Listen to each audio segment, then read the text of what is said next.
It's a beautiful day here at Cheney Gardens, so I thought I'd bring the iPad out and see how the iPad does in 1080p. This is the 90-foot weeping willow tree, and the 14-feet sunflowers are now drooped down quite a bit. This year the folks who plant here have been saying there's an awful lot of sunflowers, and they don't do a whole heck of a lot with them. But on the other side of the sunflowers, there's plenty of beans and pumpkins and squash and whatnot. Jane and I like to come down here in our scooters. Jane just saw a finch. The goldfinch love these sunflowers. Some lovely zinnias somebody has planted. Now this garden of some sort of squash has taken a hit from a hard frost last night, our first real hard frost, but the squash are just fine. They've survived.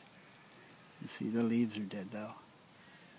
Now here we have a fellow who has planted some corn, and there's still some ears. I don't suppose it had quite the problem with the frost, but I'll bet they're going to come down and pick up their corn, what's left of it. Here we have some nice pumpkins. These were grown by a man named Mark. Cold last night. Yeah. Aren't they beautiful?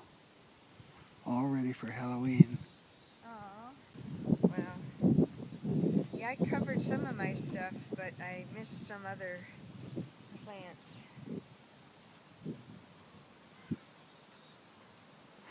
Well, there it is, another year. I've talked to some of the gardeners, and they've come in and said that they think they've lost most of what's left now.